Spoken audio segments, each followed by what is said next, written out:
Hey everyone, and welcome to this explainer. Today, we're bridging a pretty massive gap. The gap between pristine textbook material science and the gritty, demanding reality of an actual construction site. If you've ever looked up at a towering skyscraper or drove across a massive suspension bridge and wondered, how exactly do engineers decide what to build this with? Well, you are absolutely in the right place. So, right out of the gate, let's challenge a really common assumption. Does a flawless, indestructible building material actually exist? I mean, we often think of things like steel and concrete as these mythical, invincible substances, right? But the reality on the ground, it's a whole lot more complex than that. And that brings us to this ultimate pro tip. Structural engineering isn't about finding perfection. It's really the art of expertly managing imperfections. You're basically selecting a material whose absolute worst properties simply don't matter for your specific application, while taking its best properties and pushing them to their absolute limits. Okay, here's our roadmap for today's explainer. Theory meets reality, visualizing stress and strain, porosity, local materials, practical site demonstrations, and finally, the material selection matrix. Let's get into it. Section 1. Theory meets site reality, leaving the lab behind. So, out in the field, engineering isn't just about staring at flat graphs and running pristine, isolated calculations. Not at all. It is a sensory, environmental, and highly practical art form. We're talking about exploring how materials perform under extreme, real-world physical and chemical forces. We have to factor in wind, pouring rain, blistering heat, and of course, human error. It all comes into play. Moving on to Section 2, visualizing stress and strain, the physical mechanics. Now check out this theoretical stress-strain curve. Notice that steep, straight line right at the beginning? That's the elastic region. In this zone, a material obeys Hooke's law, meaning if you remove the load, the material bounces perfectly back to its original shape, exactly like a rubber band. But if you push it past that yield point at the top of the curve, you cross over into the plastic region. Here, the material undergoes what we call a permanent set. It deforms, and it is never going back to its original shape. To really bring this to life, imagine a live-action comparison on a testing machine. On one side, you have a ductile mild steel bar being pulled in intense tension. As it enters that plastic region, you can visibly see it stretching and kind of necking down in the middle. It gives you plenty of visual warning before it finally gives way. Now, on the flip side, picture a brittle concrete block in a compression machine. Concrete is incredibly strong in compression, easily holding up to 4,000 psi. But when it reaches its absolute limit, there's no stretching. None.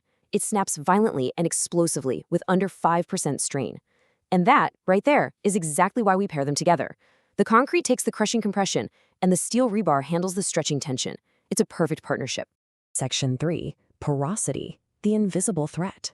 Beyond physical mechanics, we have environmental attacks.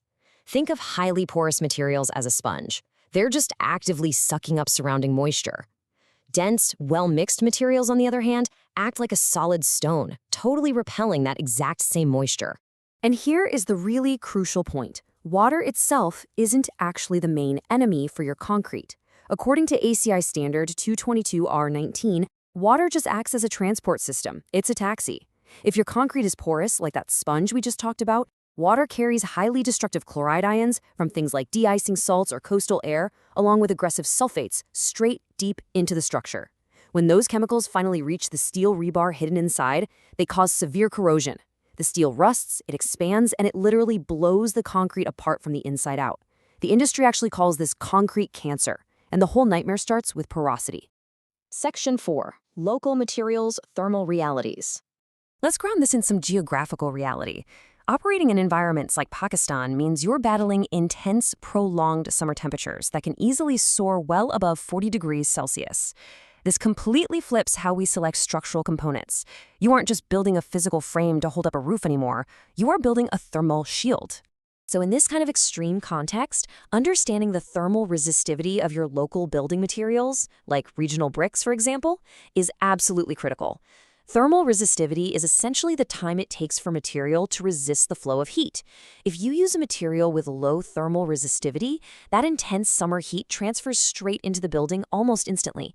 This skyrockets your cooling load, making the building a total energy nightmare to survive in. Choosing the right local brick, that can literally make all the difference in your energy survival during those brutal summer months. Section 5. Practical site demonstrations, sensory engineering.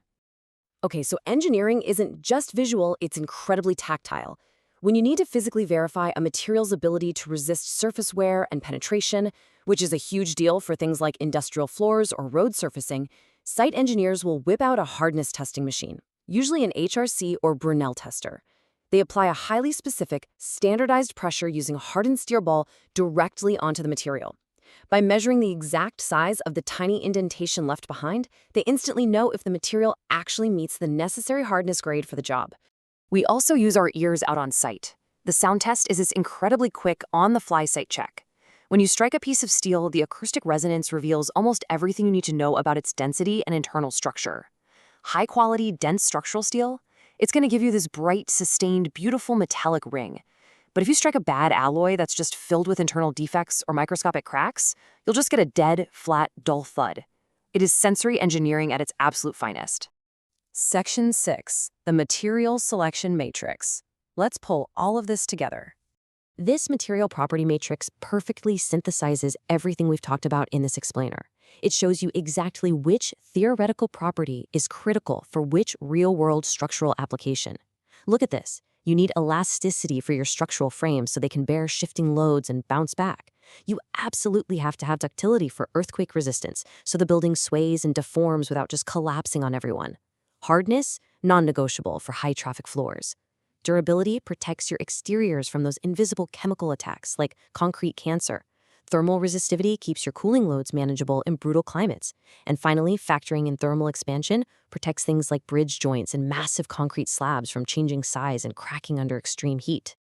To wrap things up, I want to leave you with a final thought. Understanding all this theory is great, but applying it? That's where the real engineering happens. So, are you ready to apply this on site?